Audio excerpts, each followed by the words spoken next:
This week, we're going to be reaching new heights in our pasta adventure. I'm talking gnocchi. In just over 1 hour, we're going to be transforming the humble potato into a beautiful homemade pasta that's going to knock your socks off. And we're going to do it in a delicious red sauce. The key ingredients this week is actually potato. Now, the type of potato is really important. You should use a Desiree or one with a red skin. If you want a full list of all the ingredients, just check out our Instagram. For a delicate gnocchi, you're going to need a delicate touch. I learned to make gnocchi using a potato ricer, which makes that really easy. So I'll be seeing you at 7 p.m. on Thursday, and we'll be making gnocchi, and you'll be making your nonna proud. Ciao!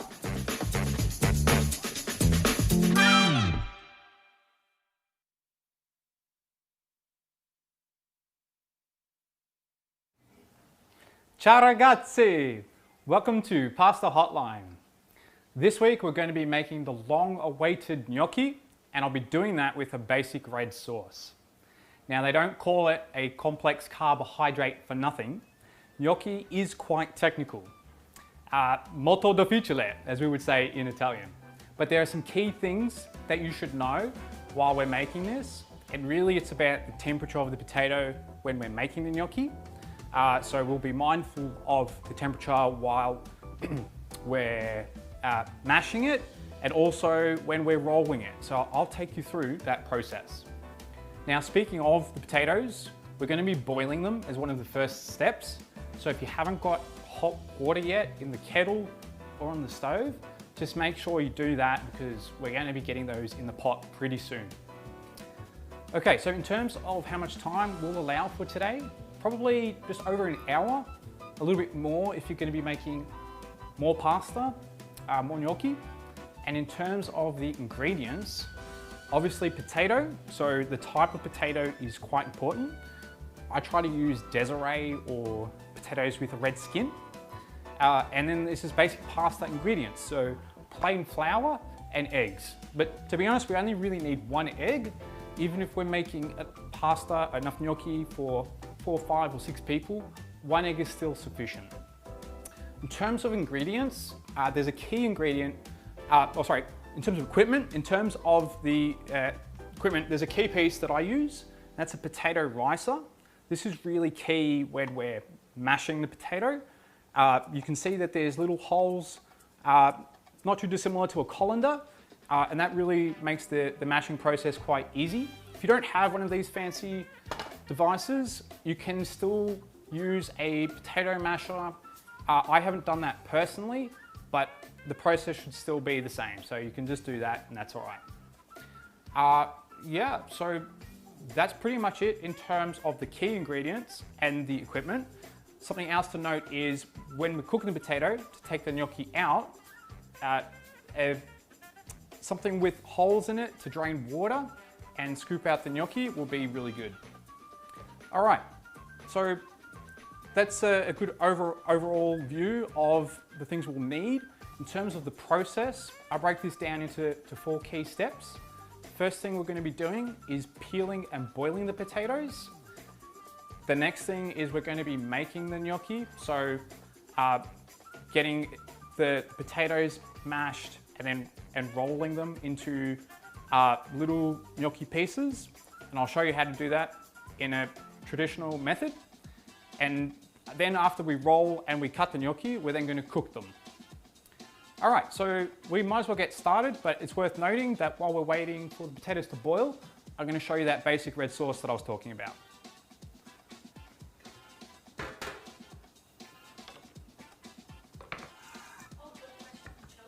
Yeah. He says, why red potatoes? So a question from Chelsea, and she says, why red potatoes?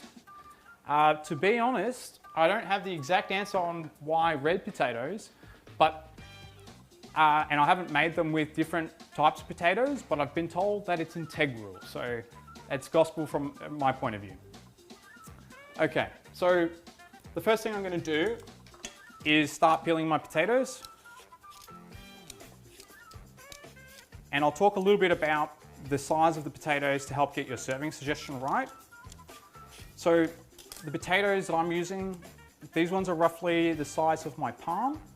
And I think for trying to get the right amount for the people you're cooking for, maybe a little bit bigger than your palm is good for a one-person suggestion, serving suggestion. So if I get 2 potatoes, that's a bit bigger than my palm, so it's probably enough for about 1.5 servings. But an easy way to think about it is if you just get a kilogram of potatoes and peel those, so you can get like a 2 kilogram bag of potatoes and then just cook half. That's usually enough for about 4 or 5 people. Again, you only need to use 1 egg.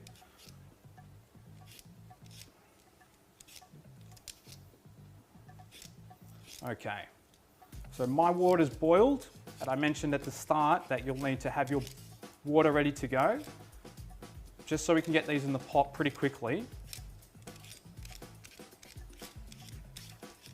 Okay.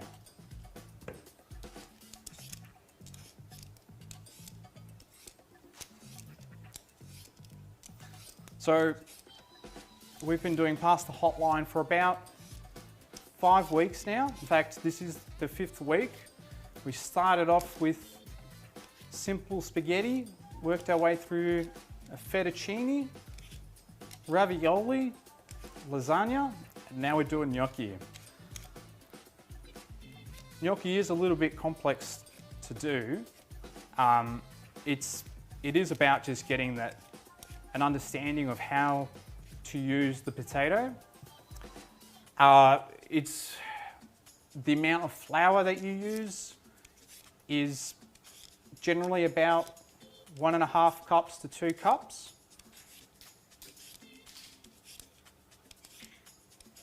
And like I said, the temperature of the potatoes. So I'll try and walk you through that process as much as possible. If you haven't got good tunes on, I recommend checking on some tunes. Otherwise, your live stream for the first 5 minutes is watching a man peel potatoes and get a good glass of red.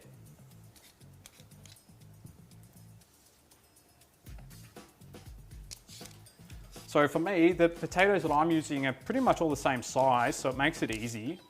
But sometimes you get a bag and they're all just random sizes. Don't stress too much at this point if you're like, I don't know how many potatoes to use. If you make too much gnocchi, it's not a bad thing either. Yeah, I'm going to do this quite quickly as possible. If you've already pre-peeled your potatoes, good for you. You can sit back. Or you could even start to boil your potatoes as the next step.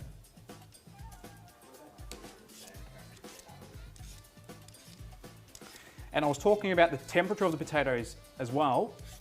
So once we cook the potatoes, that's great while they're still hot to mash the potatoes. But we're then going to want to try and cool them down as quickly as possible. So if you have got room in your freezer, that's a really good way to cool them down. What I'm going to do is chuck the potatoes onto a tray to spread out the potatoes so they cool down faster, and then whack them in the freezer. So that's going to really speed up the cooling down process.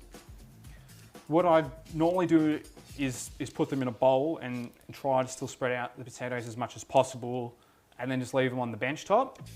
But for today, we're going to chuck them in the freezer. Yep. So I've got a question from Larissa. Is 1 kilogram of potatoes enough for 3 to 4 people? Yeah, you'll probably end up with either generous serving suggestions each, or you'll have some extra lunches ready to go for tomorrow. As long as you keep them in the fridge after they're cooked. It's worth making note that you don't want to leave uncooked gnocchi lying about ready to then cook, because they'll go bad. You want to cook the potatoes, which will make sure that the gnocchi that you've got is still in good condition, basically. But yeah, you can never make too much. Whenever making pasta, whether it's lasagna, or spaghetti or fettuccine or whatever, I always make a bit of extra anyway. Okay.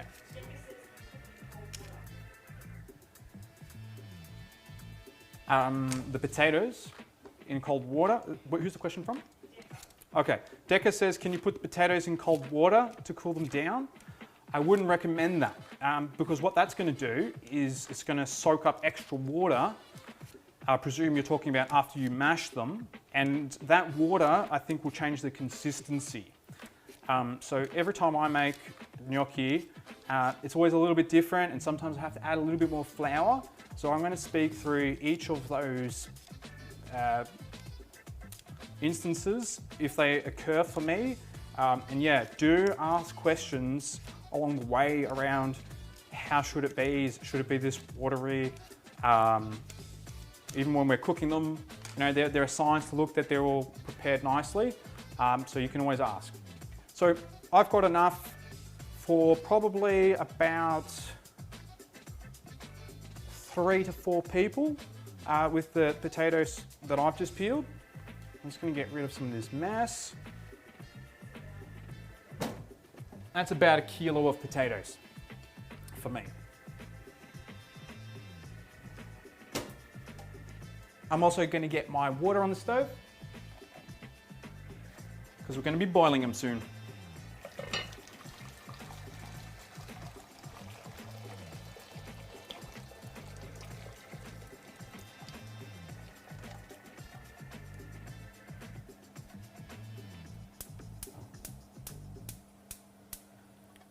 All right.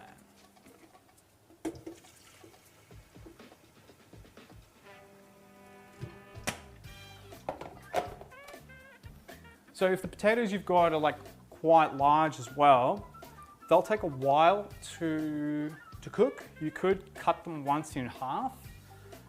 Look, that will definitely speed up the process of boiling them, but I believe that it also lets water into the potato mixture, or the potato, and that'll come through in the texture of your gnocchi at the end of the day. So if you can avoid cutting them in half, that's awesome. I think mine, for the size that they are, I'm not going to cut them in half. Yep. I can't hear. What? Oh, so Yui's asking about the potato peeler that I'm using. So this is, it's a pretty neat one. It's got a brush, I guess, for brushing the potatoes. I didn't have to. And yeah, it was a pretty handy one. You can get whatever potato peeler you've got, awesome. The only thing I do recommend is if you're using a knife, just to be a bit careful with that. You're just going to lose potato, I reckon, or even cut yourself. Cool. Make sure you get your glass of red. Have a sip. I'm going to start getting my potatoes in the pot.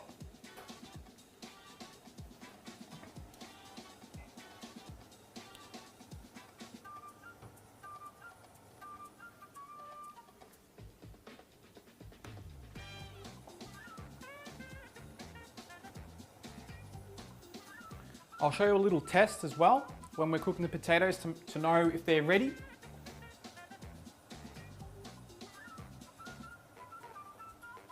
Okay, let's leave that here. So if you've just chucked your potatoes into your pot of water, grab a fork and poke those just to get a sense of how firm the potatoes are. You won't be able to get the fork through them. What we'll be doing is we'll be checking in from time to time on these potatoes, and as you poke them, if you try to lift the potato and it just comes out, you know that they're getting soft, which is good. So what I'm going to do now is start to get my sauce ready, because these potatoes will take a little while to cook.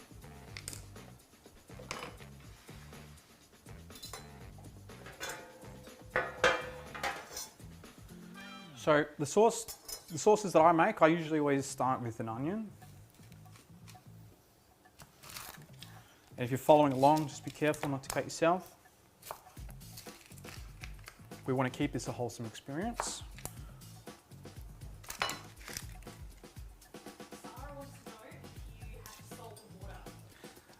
Good question. Sarah wants to know if you have to salt the water. I would say yes if we were chucking pasta straight in there, but right now we're cooking just potatoes, so you don't have to salt the water. Not by my books anyway. But yeah, if you were throwing in ready-made pasta, the pasta we just made, I would say salt the water like the ocean.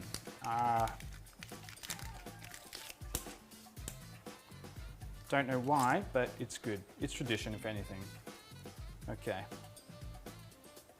Yeah, so for my sauces, I generally use onion and garlic as staple ingredients to get the base right. Hey, hello. My technique is just to go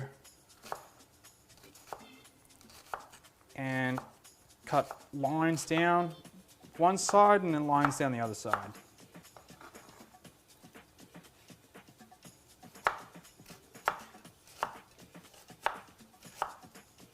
The first time I made gnocchi was based on the instructions that a nonna slash chef told me. And it was the best time, it's most fun, it was really great learning. Her name is Betty, and she is fantastic. Yeah, back in her heyday, she was a chef. So I've got my onions chopped, ready to go. I'm just gonna chuck these in the pan as well, but I'll just wait 1 second so Nick can get the rover cam, and I'm just gonna get my garlic ready in the meantime. But yeah, it definitely helps making gnocchi with some form of guidance to start off with. I'm just gonna chuck these in the pan because it's such a daunting process.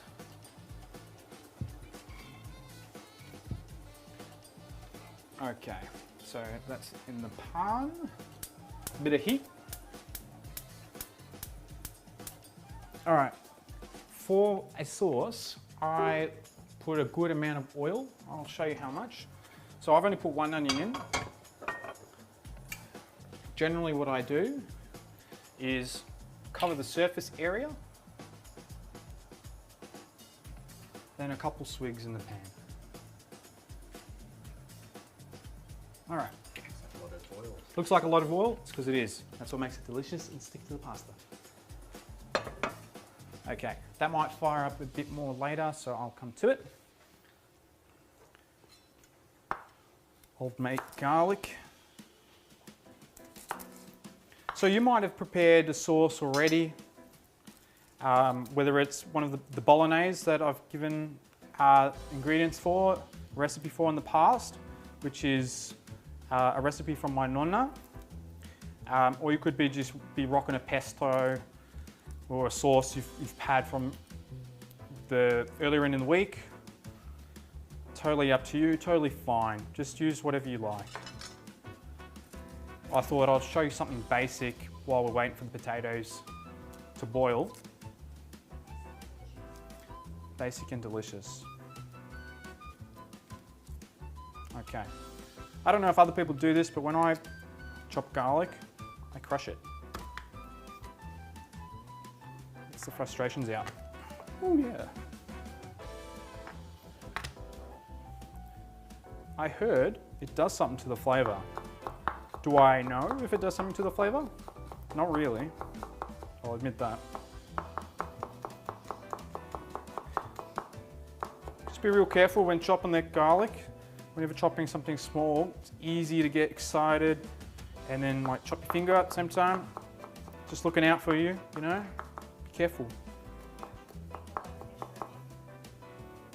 I've heard many stories, housemates included, girlfriend included, where they've chopped their finger.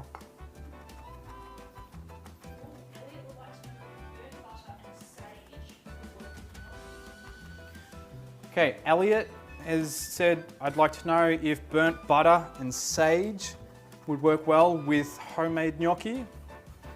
You know it. That would be delicious. I think personally, I really like pesto with gnocchi as well, or bolognese. That's the thing. I think gnocchi lends itself well to lots of different sauces. Maybe not every sauce, but definitely lots. If you're wondering the technique I'm using as well to chop this garlic, I just like to kind of like pile it, get it off the knife, fingers out the way, tip down, and kind of like do that thing. It's not really professional, but I've seen it on TV, gave it a go. Yeah, simple. I hear my onions sizzling, and I always chuck them in first, because if you chuck the garlic in at the same time, you might burn the garlic. It's, you know, it's subject to that sort of stuff, so looking out for the garlic. I think that's enough garlic as well, so I'm going to chuck that in the sauce.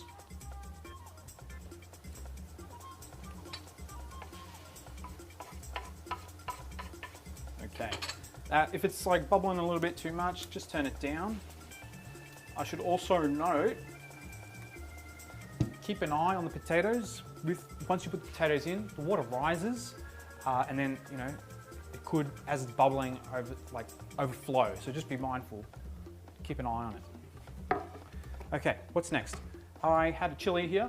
This chili comes from my mum's garden, and just it's really, really hot. So I love using a punchy chili for the flavor.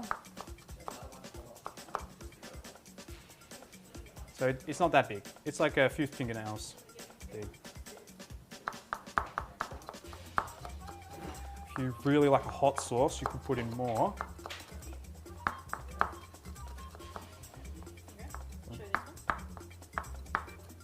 These are all from my mum's garden.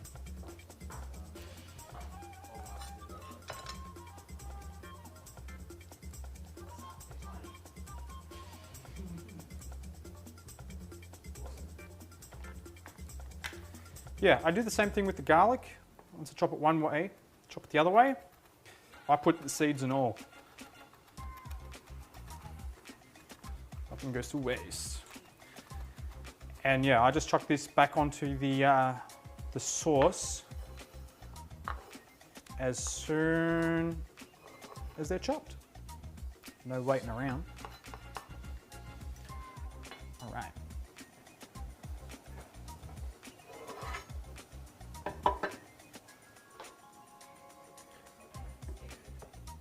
All right, so what I'll do is just give this a bit of a mix, get those flavors fusing. Now, if you were making a bolognese, you could probably sweat the onions just a little bit until they're like translucent, but because I'm not doing that, I'm not putting in meat, but that would be an ideal time to chuck it in. What I'm going to do is get the tomatoes in there, but what I'm going to do as well is just check the firmness of the potatoes. So definitely I'm seeing some of the starch foam come to the top.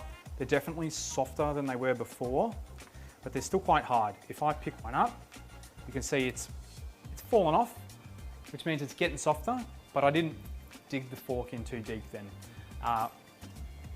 We'll check in on that again in a minute. Tomatoes. So I'm using diced tomatoes. If I'm making a lot of sauce, I'll generally get some whole peeled tomatoes and scrunch those into the pan as well. But just for this and just for today, some Italian diced tomatoes will be more than sufficient. Now, what are we not going to do today? Now, generally speaking, I will let a sauce go for about 2.5 hours. I thought this will be a nice little sauce to do while we're waiting for the potatoes, old mate potato to cook. But this is not going to reduce in 20-30 minutes. Not that the potatoes are going to take that long. I'm just going to be cooking this until like the gnocchi is ready. So I'm not going to add any extra water, but generally speaking, I would clean out the can with a bit of water to get every last bit of flavour out of that can. It'll be frugal. Okay, so that's the sauce. I'm just going to turn the heat up a little bit. There's a couple other things you can add. I like to put a bit of tomato paste, not too much. I think it detracts from the flavor if you do too much. And a splash of red wine. So if you've got those handy, give it a go. I use tomato paste from sachets. I think they're great because, like I said, I don't use too much. I'm going to probably, I don't know, just use a tiny, like a teaspoon amount, maybe even less. And yeah, being in a sachet means you can just like close the end and put it in the fridge. I don't use too much of it. Splash of red wine. Really, that's all you need. I only put 2 cans in. You could probably put a little bit more if you're making more sauce. All right, and one other final thing I want to talk about with the sauce is you'll notice you've got like oil building up on the edges. Try and get out of the shadow. Yeah, there's a bit of oil on the edges. That's a good sign for the flavor. If you don't see that, just add a bit more oil, I recommend. Okay, so I generally try to keep an eye till that bubbles and is boiling, and then I'll turn it down a little bit and put a lid on it. Let's have a look here. These are still quite firm. All right.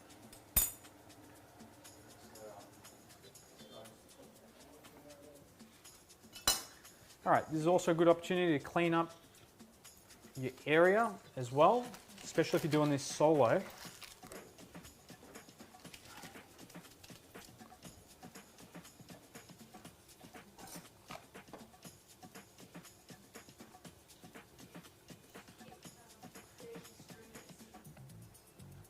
So with the potatoes boiling, it is important to get them to the right firmness. If they're too firm, when we put them through the potato ricer, which is what I'd recommend, or if you're mashing them, they're just going to be a little bit more difficult. So if you put the first potato in or you start mashing it, it's quite hard to mash. Probably needs to be boiled a little bit more. So you can always grab one potato and have a look and see how that goes while keeping the others on the pot. If you overcook them, what's going to happen is when you mash them, they're going to have soaked up a lot of water, and as you mash, a lot of water is going to come through. So it is pretty tricky to get the right amount of boiled potatoes, I guess. But yeah, it's not the end of the world if they're a little bit on the firmer side or on the softer side. All right, sippy wine time.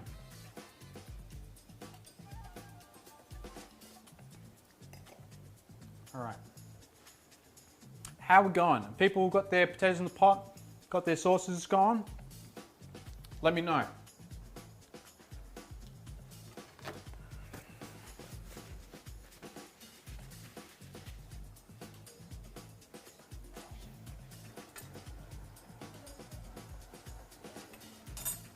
All right, do you want to bring the rover cam for a sec there, Nick?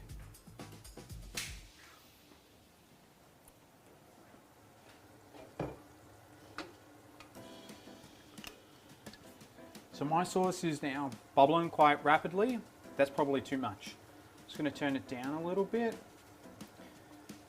Quite low actually, because we want it to simmer rather than go crazy. Just make sure nothing's sticking. You can see some of the oils have come to the top already. And a little technique is put the lid on, but not completely. Just put it a little bit ajar. So that is on a simmer, and that'll cook slowly and it'll make the flavors better. While we're here, we'll check on the potatoes. Yeah, these are still quite hard. They're falling out, which is good, but yeah. What I might do is put the lid on to help keep the heat in and boil a little bit faster. Yeah. If you have any fresh basil. This is a plant that I got from the supermarket just before the pandemic and people took everything, my goodness. It's now been planted by my girlfriend's mother, which is beautiful. So I'm going to grab a few of these leaves. And I'm going to chuck those in the sauce as well. Use fresh herbs where possible, I recommend. Okay, so I've taken the lid off. It's still boiling a little bit too much, so I'm just turning that down, getting these guys in the sauce.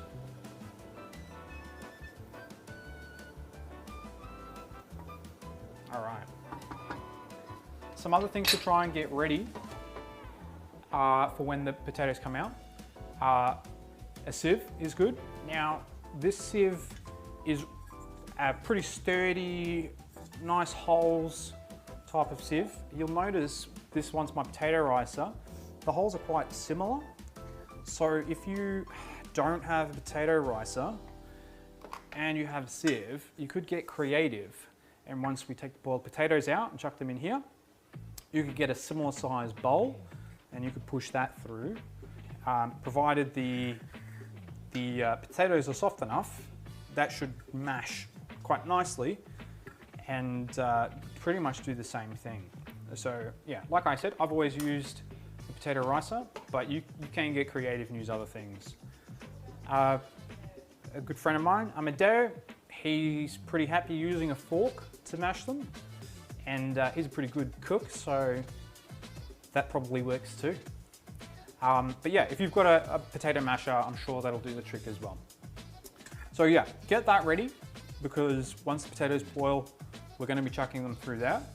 And yeah, if you haven't yet sussed out your freezer space, I recommend doing that. So we're working on a pretty tight schedule to try and pack this whole process within an hour. Like I said, I normally use a bowl to put the mashed potatoes in, but I've got a tray here because it's a large surface area. And if I put the mashed potato out and it's dispersed, that should theoretically cool the potatoes a bit faster. Also, I've made space in my freezer just to chuck this in to even speed that process up even a little bit more. Yeah, so the steam in the potato, when we mash it, of course, is going to come off, and that's to do with water that's in the potatoes. Okay. Question from Chelsea. How do we know when the potatoes are ready? Let's have a look at the potatoes here and see how they're going, and I'll show you to know. So if you have put the lid on, just be wary that it's probably going to speed up the boiling process and it might even overspill, so just be careful. Oh, you can see here, lots of bubbles. All right. So poking it with the fork, Chelsea, you'll notice it's a lot easier, So I'm picking one up and careful not to splash in that camera lens, which is nice and close. But I can barely pick up the potato, to be honest. Like, I'm trying to, and as I pick it up, it's falling away from the fork. That's a sign that this is cooked. And just for you, I'm gonna try and mash one of them just to show you what it's like. So I'll grab a tray, 1 second. This might do the trick. This is what I'm gonna use later. Okay. So it's definitely softer. I've just grabbed a small potato here. If you don't have a potato ricer and you're planning on using a masher or a fork, just have a look at how easy it is to mash. So this is pretty easy. That's a good sign. I'm going to put mine through my ricer.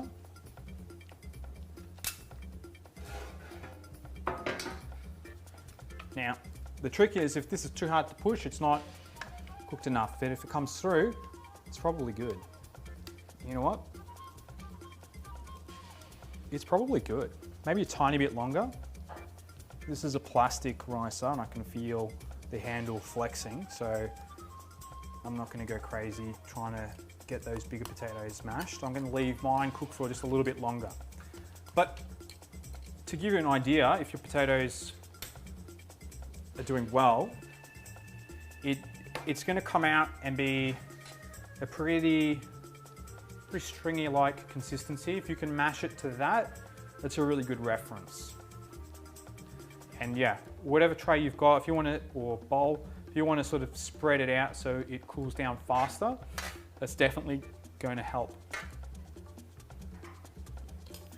But yeah, so make sure you've got a lot of clear space on your bench as well. So we'll be making way so that we can eventually gently knead the pasta, the gnocchi mix, the dough. And yeah, we'll need space to then roll it out as that third step as well. If you have tools similar to, you could use a knife for cutting later. Or I've bought this thing. It's really cool for making all sorts of pastas. Pretty much you can cut the gnocchi like this once it's in a roll, and clean the table up like that. It's pretty cool. You can get those. I got that at the same place. I got a potato ricer. There's some stores where they have that sort of stuff. And for gnocchi, they even have things like this. Or you can find these in probably more places if you wanted some sort of fancy edging, which actually helps with picking up the sauce when it has these edges imprinted on your pasta. So I'm just going to check on my potatoes again. And like I said earlier, this is the hard bit, is understanding is the potato cooked enough? Is it hot enough to mash? Is it cold enough when I'm ready to roll and make it? This literally is the most tricky part, so I'm glad you're here. So I've poked the fork in. It's pretty much going through the center of the potato and falling off. So I might give this a whirl. So I think that's pretty good. We're also going to just check the sauce. So it's simmering probably a little bit too low, so just turn up the heat a little bit. But it's smelling nice. What do the edges look like? The edges are building up oil as well. That's one thing I always look for to make sure the right amount of oil is there. Okay. Just going to clear this space a little bit more, and then I'm going to take those potatoes out.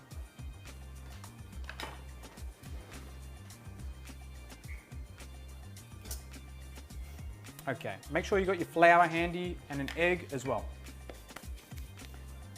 All right.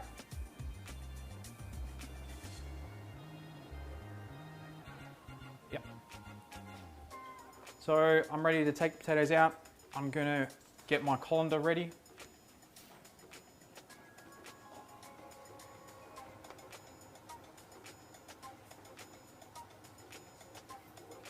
It's all right.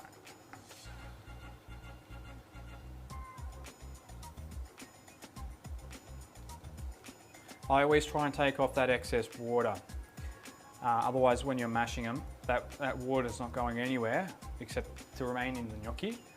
And it just makes it a little bit, from the times I've made it, a little bit more difficult to work with. You can feel that they're more dense as well. All right. For me, my water's reduced a lot now, probably by half almost. So I'm going to top this up and I'm going to get the water going now, because after I mash these, I want some hot water again to then put in the pot. So I'm just going to get some more water to boil, and you should definitely do that too. Now there's a lot of steam coming off those potatoes, which means there's still some water in them and they're still quite hot. It's not too bad. There would be a lot more steam if there was a lot more water in them. So let's see how we go. Generally dealing with hot potatoes. So fingers crossed. Yeah, that's working, which is good.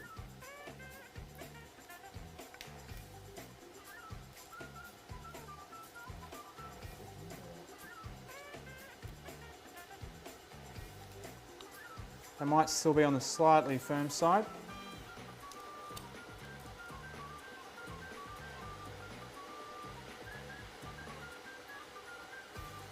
Okay.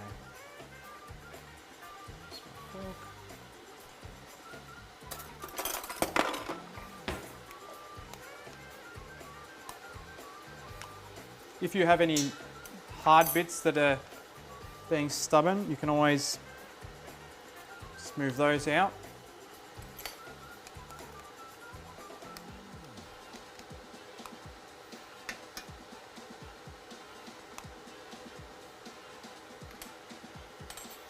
What I find is if they're a little bit too hard to get through the ricer, now you can chop them in half. Makes it a bit easier to work with.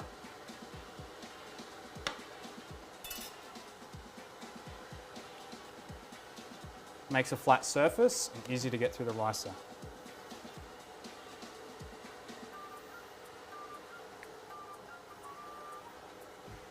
All right. So you'll notice I'm getting them out and just dispersing them so that they cool down faster.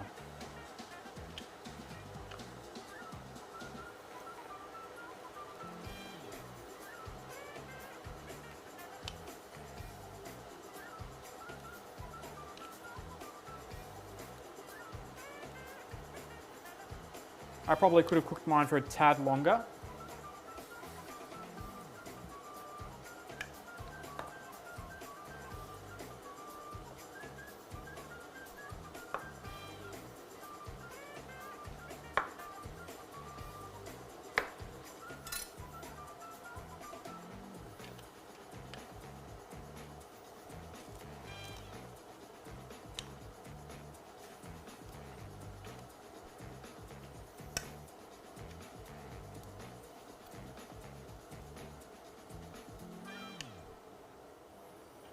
If I cooked mine for just a little bit longer, that would have been a lot easier to get through, but that doesn't matter.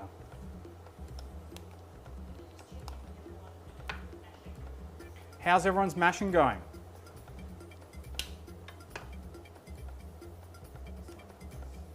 If you're mashing it with a fork and it's pretty tricky, you could always put them back in the pot for a little bit longer, which I might do actually. That's good.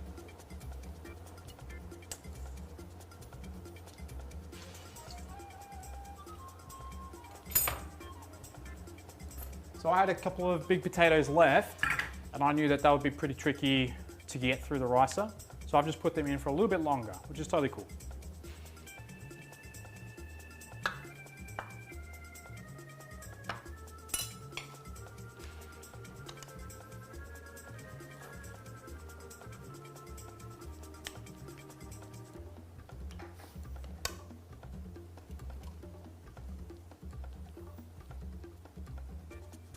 All right.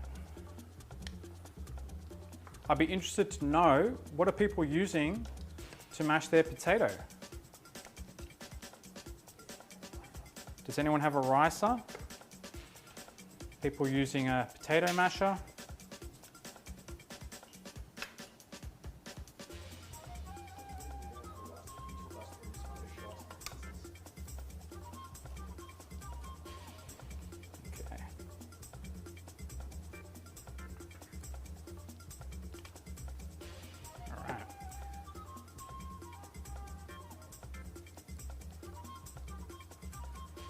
If you find that there's any sort of big chunks, it's totally cool to remove those. We want all of the potato the same consistency.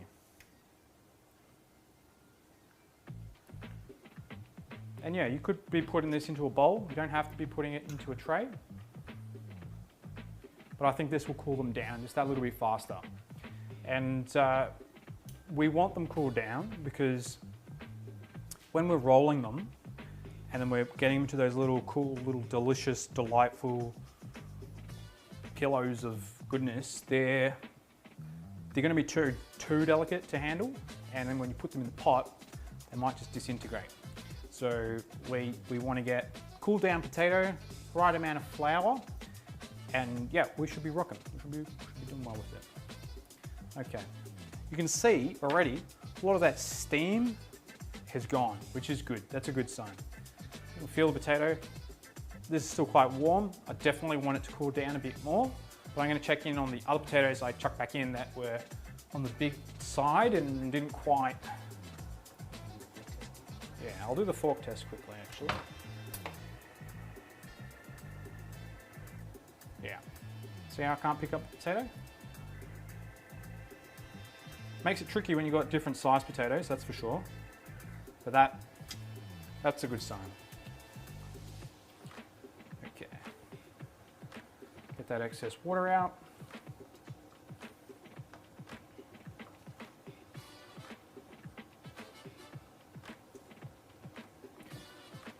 Yeah. There's always going to be a bit of water that gets in. And while I'm here, I'm just going to check on the sauce.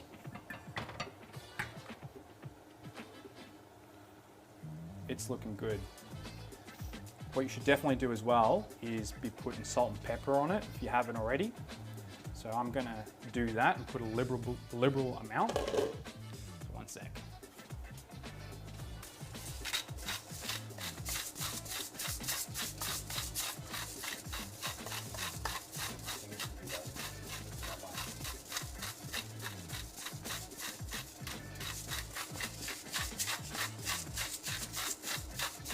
Put a generous amount of salt. I'm used to the amount of sauce that I'm making and know that there's a lot of salt required, but you can always just grab a teaspoon and have a taste, and actually recommend that you always taste as you go. So even when we're making the gnocchi, I'm going to be doing them in batches, because it's so hard to get them right first time. So I like to put a generous amount of salt and pepper.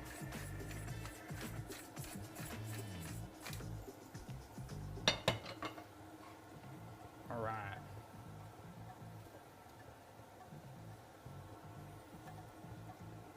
Cool. Put the lid back on. I'll taste that later, see how it's going.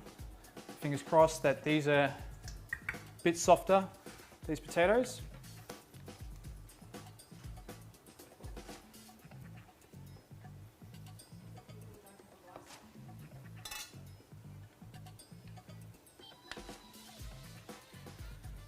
Again, for the people that don't have a ricer, try different methods. Oh, this is a lot easier actually.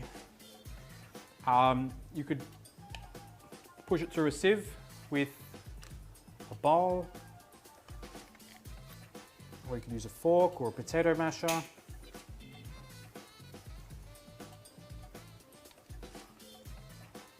Awesome. I only needed to cook these potatoes for just like 2 more minutes to get them to the ideal softness. But I'm kind of glad that happened, so I can show you what you should be doing. Like if you feel like it's too difficult, you just got to cook the potatoes for a bit longer. There's nothing wrong with that. And trust me, you're going to be learning as you go with a lot of this. You never really get it perfect first time. So just be happy that you're having a go, because it's not easy making gnocchi. A lot of people know that. Yeah, but when you get it right, it's a pretty good feeling, I'll tell you that much. Yeah, I never get too precious. Any hard bits of the potato, I just take them out, put them to the side. It's usually the very center, the core of the potato, where it just didn't cook that much. But what's important is the potato that you've got is evenly cooked. So I've got one more little piece, I think.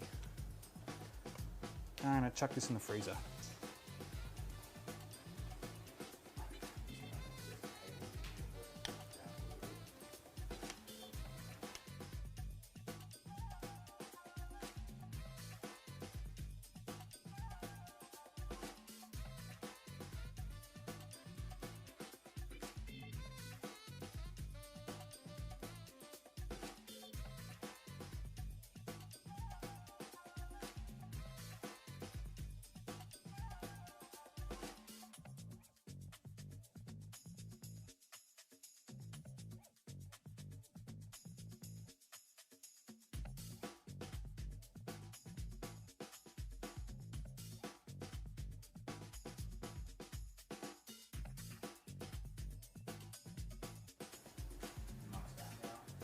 So what I'm doing is, with the potato that I've mashed, just evenly distributing it so it dries nice. Kind of looks like a grated cheese, to be honest.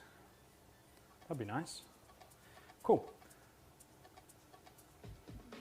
Feeling it just to get a sense. Still quite warm. So I'm going to pop this in the freezer.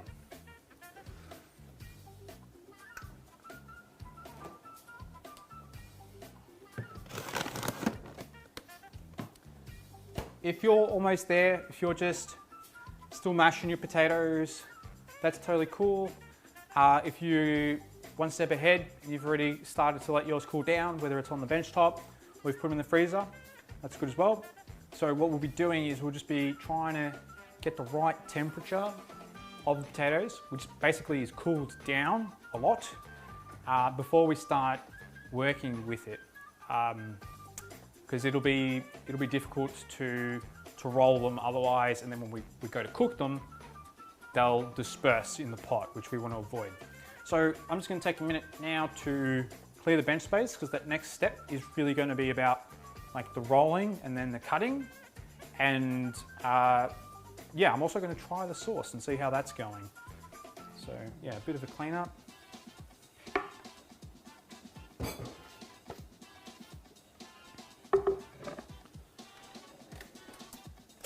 Time to taste the sauce.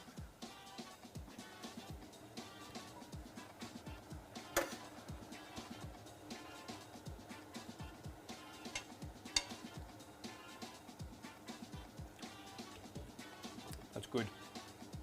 It's key to get the right amount of salt and pepper, I reckon. Add more if you need to. All right, so to run you through the next steps a little bit more,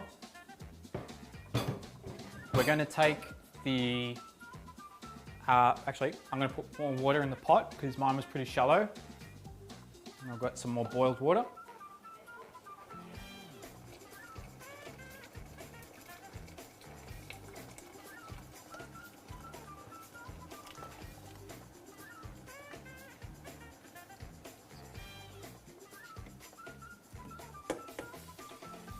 What I like to do at this stage, because we've just cooked the potatoes in there, I like to try and fill the hot water back to the top. And I don't want to throw away good water, but it's definitely more starchy from when the potatoes were in there. So effectively we're diluting the water. So yeah, you get a nice flavour afterwards. Also sippy time for me, for wine. On the wines tonight, last week was on the beers.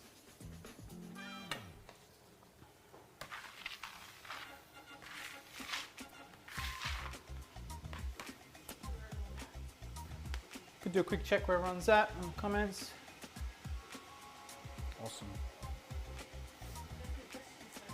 Yeah, so pretty much wait those to cool down just a little bit longer.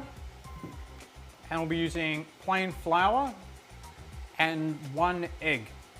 And what we'll be doing is we'll be mixing that to get, just gently, we'll have a delicate touch, just to get it to the right consistency so that we can then start to roll out strips and then cut gnocchis. And that's where it gets even more exciting.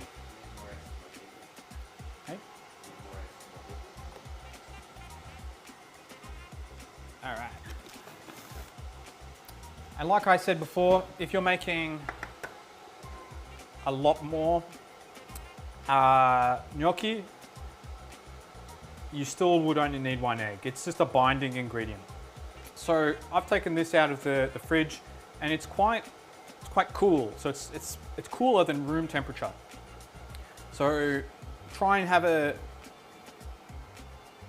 sense of what yours is, and if you felt that it's definitely cooled down, it's probably now's a good time to start putting the flour and the egg on. So this is a key step.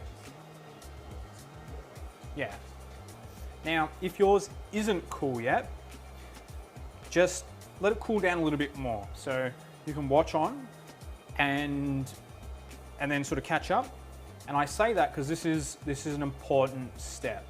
If you start mixing these next ingredients with potato that's still quite warm, it's probably going to cook the egg for a start.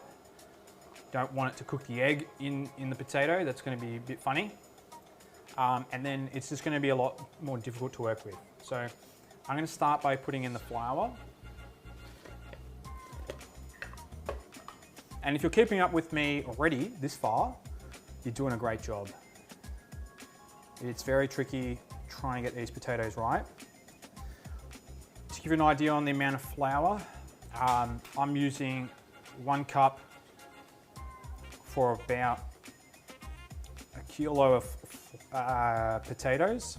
And what I do is I evenly disperse it, and I'm even going to put a little bit more, maybe half a cup more. So I'm actually going to fill up a full cup, but just not use it all in here. I'll use half and save a bit of flour for later. So we've got cooled down potatoes. We've got about 1.5 cups of flour on top of that. And now we're going to put just 1 egg. So I'm going to grab a small egg because really you don't need too much. Okay. You can put the egg first, then the flour. I guess that's not a problem. I always go the flour first and then the egg. So you can just pop the egg. And what we're going to do, and if you're working in a bowl, just make sure that the potato is around all the edges of the bowl. We're going to start to just gently combine all of this. So you're going to make a bit of a mess with your hands here, but this is where it's really, and if you find hard bits, I found a hard bit, that's either going to end up in a gnocchi and be a bit disappointing. I'm just taking it out. The rest of it's all pretty soft. If you find a hard bit, take it out. That's my piece of advice. Okay, so I'm just gently moving it. A good indicator is the egg gets well combined. I kind of move it from the bottom to the top and fold in the flour from all sides. What you'll start to notice is it kind of starts to look a little bit like a cauliflower head. It's this sort of texture. Hopefully that works.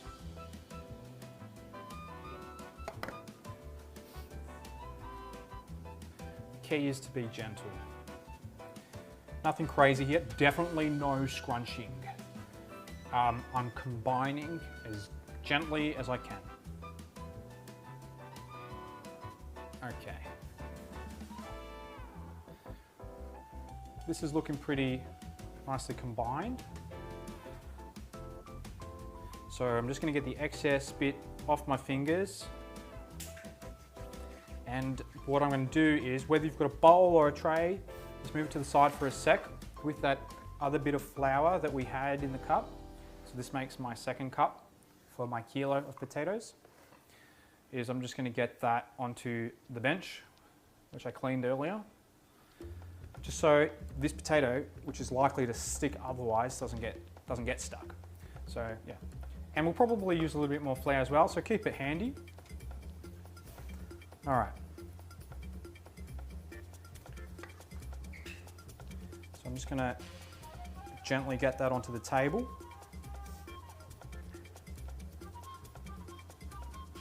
It's a lot easier if you've got a bowl actually. I haven't really done it in a tray before, but I thought for today, it will cool it down a lot faster.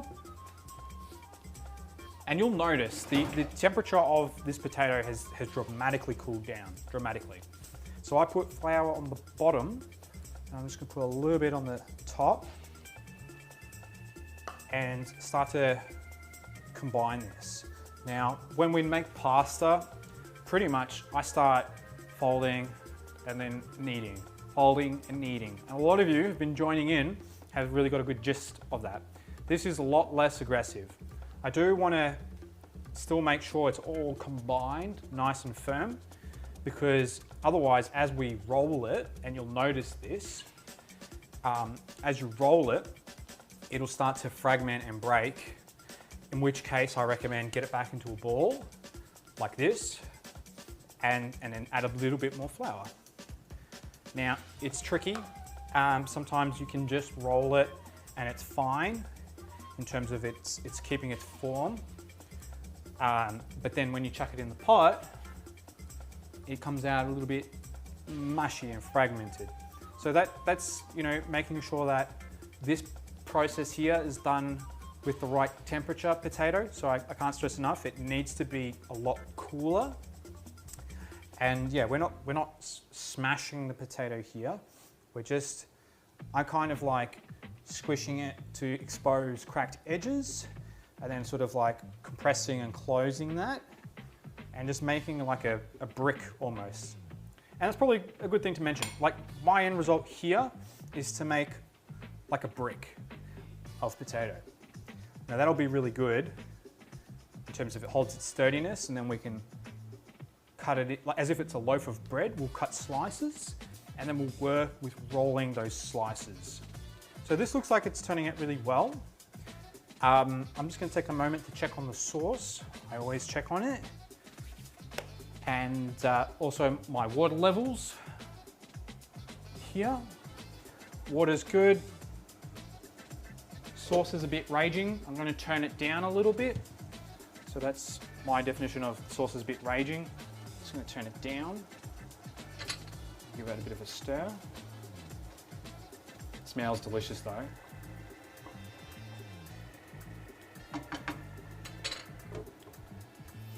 Awesome.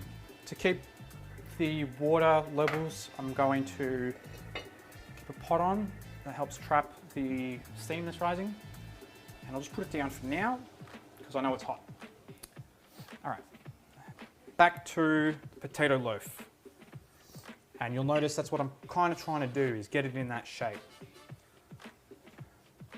Doesn't need a lot of working, but I definitely want to try and get those edges sharp so that the first slice, so to speak, is a nice one and a lot easier to deal with.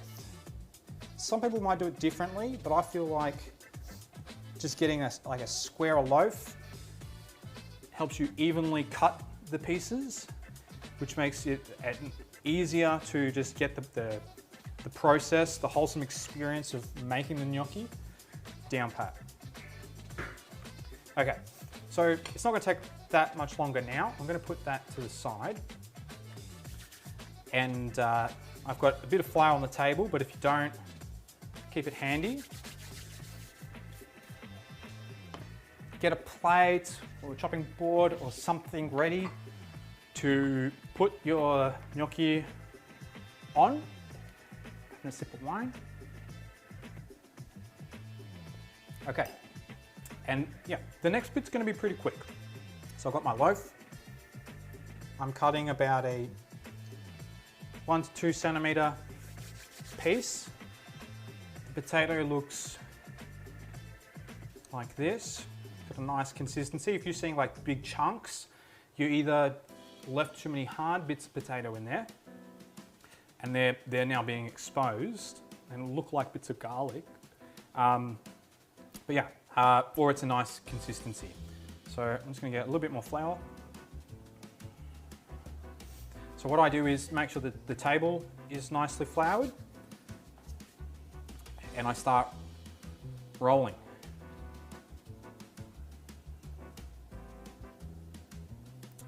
Now, I'll do this and try and show key stages. So this is looking like it's not fragmenting when I roll. If you're rolling and you're noticing that it's starting to get a bit wavy, just do it slower and try to get it nice and even. And if you cut off a big piece from your little potato loaf there, you're going to find that you're going to end up with a very long strip. Now, I'm trying to keep the strip nice and even as possible, and there's a nice coating of flour to the point where it's still got that little bit of grip on the table, but you know, it's not sliding around, but it's also not sticking and looking like just a tube of mashed potato squirted out of it, some sort of vessel, I don't know. Now, I'm getting it probably to about the circumference of a finger, maybe a little bit thinner, and as evenly as possible. If yours breaks, looks like mine's going to break here, no worries. You can still work with 2 pieces. In fact, you can just cut it, work with 2 pieces. But yeah, this is looking pretty good. So what I'm going to do is now start to chop it. So I generally make them, I don't know, maybe about like just shy of an inch for each piece. They kind of look like a miniature pillow, which is good because they're delicate, delicious, delightful pillows. Now you would have seen some nonnas just go like and chop that like their own production line. I'd like to just do this a bit slower to show you. And voila, you've got these little gnocchi gems. They look like potato gems. They are. Generally speaking, I like to do this secret little trick where you can roll and kind of create like a little divot.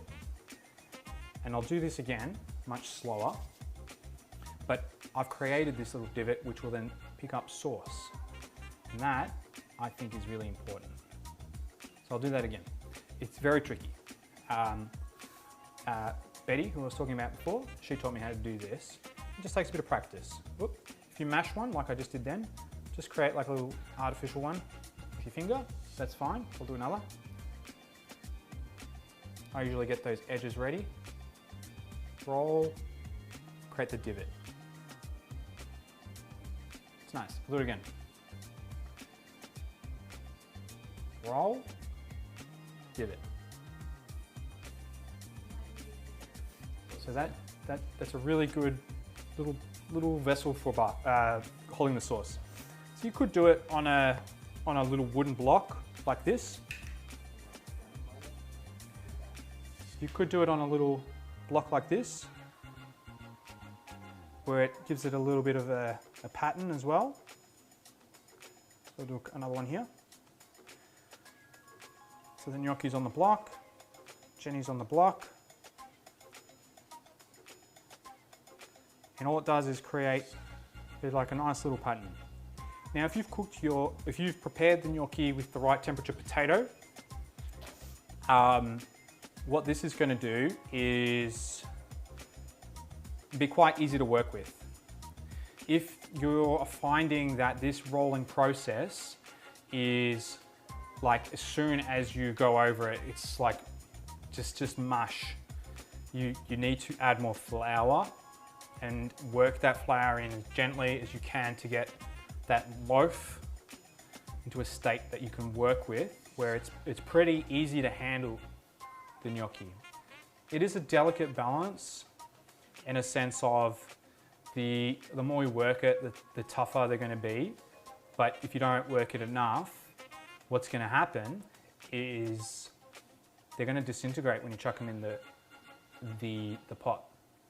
So having said that, I recommend that after your first slice, which I'll just prepare another one here. That's probably too large actually. We'll go a bit thinner. Okay, so after your first slice, grab your gnocchi and test it. So get the Rover Cam, Nick, if that's okay.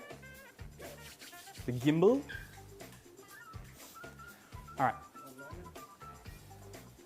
These are looking pretty good.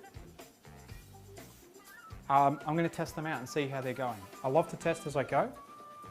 It's better than preparing all this gnocchi and then you go to chuck them in the pot and then like the first batch disintegrates. You're like, uh-oh. That's a key thing to do. So a little batch, make sure your water is absolutely boiling. And yeah, we'll keep the cam on here for now and just be careful not to splash hot water on yourself. That is going to cook pretty quickly. So what's going to happen is they'll start to rise and float to the top. So let's just get an idea of just how long that takes and what it looks like. But really, if this turns out nice, like they float to the top and they're still intact, that's sign number one that you're doing a great job with making your gnocchi. And because this is our first batch, we're going to be pretty keen to then try them. What we'll find is if they are falling apart, quite soft, maybe we didn't put enough flour or need them enough, and that's fine. We can add a bit more flour to our potato log and take it from there. You'll notice these are starting to raise already. So what I'm going to do is get my little spatula thing that's got holes in it and prepare that in a bowl.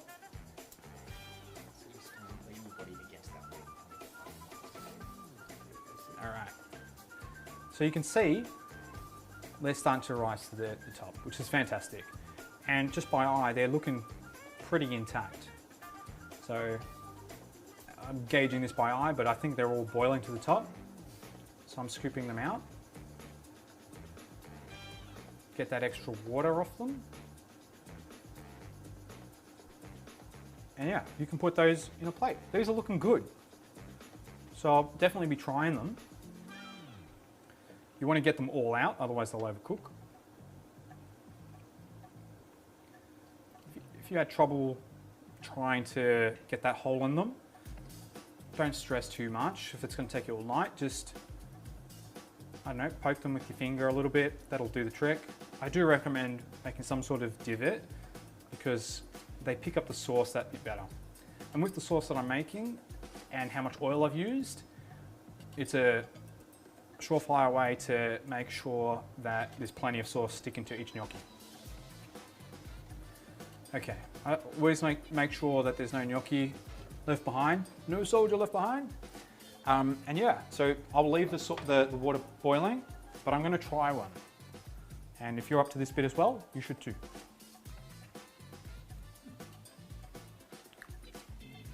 Not going to lie, these are perfect. So I'm going to keep going with the log that I've got.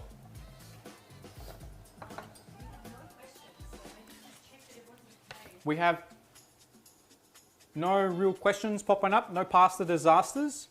So I'm assuming everyone's going well. I'm going to do one more strip of these just to show you like the process again. But pretty much, now that I'm happy with how those are, I'm going to see through, make all of the gnocchi, and then just load them up.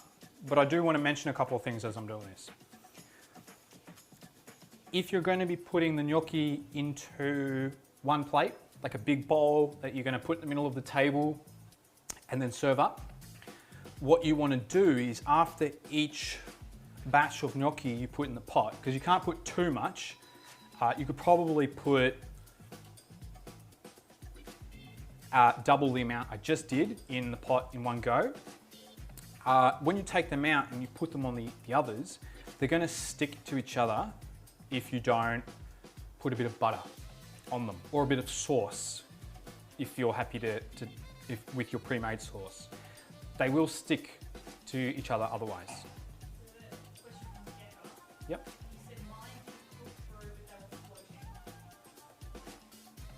Okay, a question from Decker. Mine didn't cook through, but they were floating. I presume you're asking, what do I do? So if they floated to the top, but they didn't cook through, I reckon when they float to the top, just let them float and bubble around for about 30 seconds to a minute longer. That'll cook them through. They're just potatoes at the end of the day, and as you can see when I was cooking the larger ones, they seem to be cooked, they seem soft, and by the time I started mashing one of them, it was just a little bit too hard. And I knew instantly I should have cooked them just for a little bit longer. So it is an art, and it is a bit of trial and error with every dish that you make. But if yours floated to the top and they were intact, look, hats off to you, Deca. That is actually really amazing. It can be quite difficult, and if you got it to that stage and all you had to do was let them cook in the pot for 30 more seconds, mate, you've done a great job. Very impressed. If you found a different result, tell me what you got. I'll help you with what you need to do, because otherwise it's trial and error, it's a bit timely, and I'm here to help clarify those things.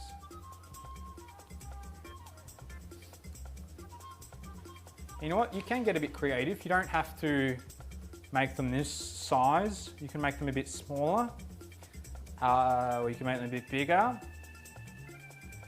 I generally, when making them, really like this size. It's the ratio of a pillow.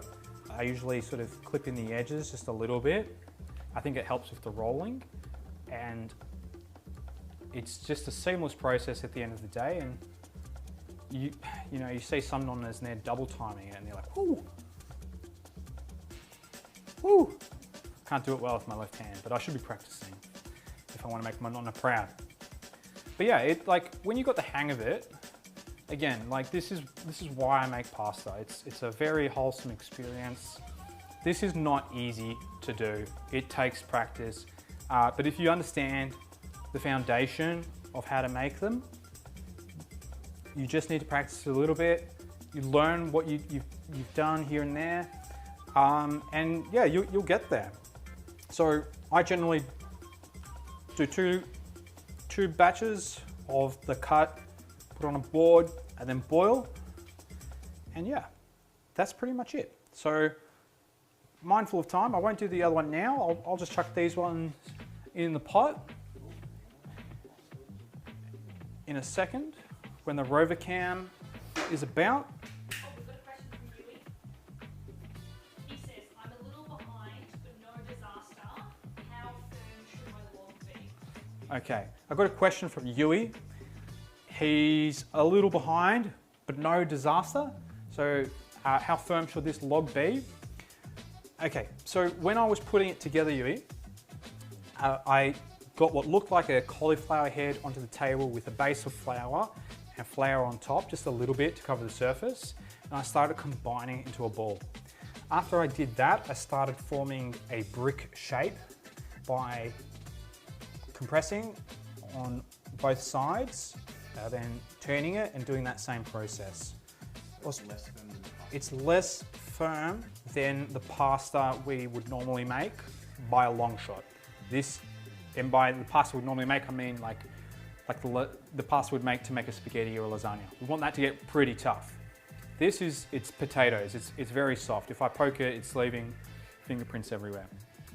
Yeah, so it's soft, but it's intact. And you can see in here, it's like a good gauge. If you're finding like gaps in there, you want to just compress it a little bit more. But yeah, I think just take it slow, get that log the right consistency, and yeah, like I say, put in, after cutting your first bit, put those into the pot and try that as a starting point. Otherwise, if you go and cut all the gnocchi and it doesn't work out, it's a bit of a shame. So try a bit and see how you go, and then do the rest.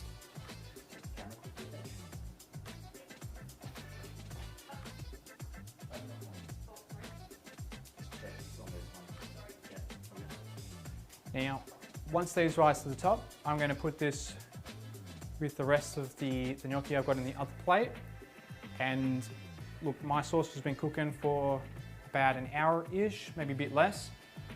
Because it's an Napoli, I think it's going to be fine. I'll put plenty of salt and pepper. And yeah. So a couple of these gnocchi are rising. I'll wait till all of them do, and just a little bit more so the potato actually cooks through. But it really doesn't take long. And if you're going to be cooking a lot, just make sure you've got a big pot. If you've got a small pot, you can really only put a little bit in at a time. So yeah, these are things that you learn as well, but hopefully you're getting an idea of the process. Okay, so this looks like it's starting to boil quite well. I'll just turn the heat down so you can actually see what's going on. So all of the gnocchi here have risen to the top. They're all intact.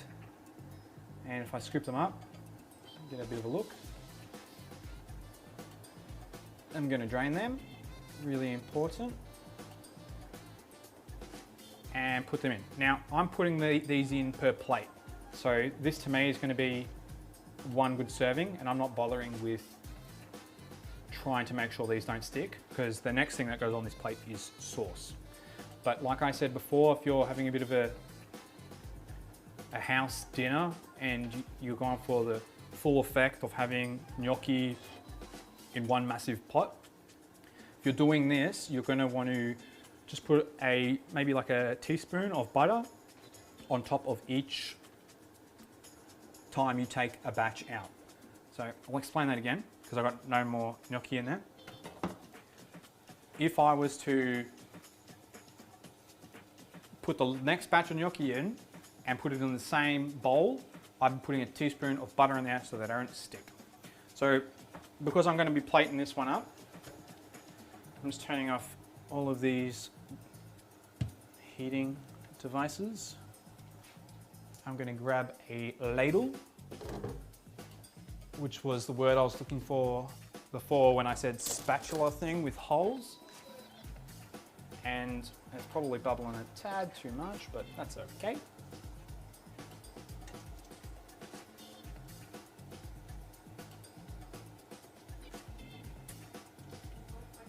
Yep.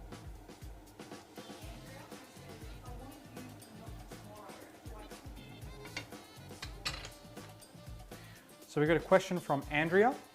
If I want to have the gnocchi tomorrow, do I cook it all and store it? Yes. You want to make sure that you're cooking the gnocchi.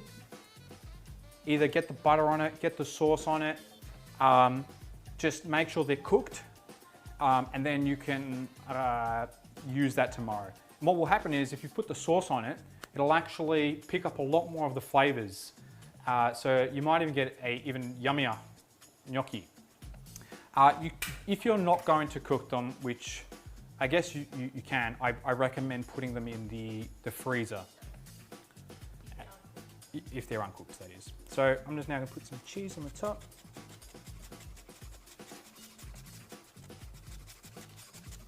I always use Parmesan, straight off the block.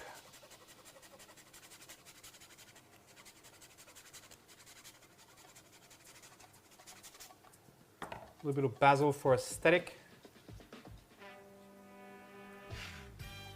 And that is a delicious, delicious plate of gnocchi. So thank you. I hope you get a really good idea of the process. And not only thank you for today and making the gnocchi, I want to thank everyone for tuning in for the last 5 weeks, especially if you've been here every step of the way. So we created Pasta Hotline as a way of trying to get a wholesome experience into the hands of people that are in lockdown. And so far it's been like really receptive, and we definitely want to do another season of this. Because we've been going 5 weeks straight, I'm probably going to take around a week break to come up with some cool ideas on what we can do to make pasta making even more interesting and more wholesome. But yeah, we'll take a short break. And if you have any suggestions, or if you have any ideas, or if you're limited in any of your equipment and you're just curious to how you can still make pasta, but with what you've got, let us know. We've got the Instagram page, will still be going, we'll still be checking that. And you can still see all of the videos on YouTube. So you can access that from our website, pastahotline.com. And yeah, so just want to say, enjoy your gnocchi and enjoy life. Ciao.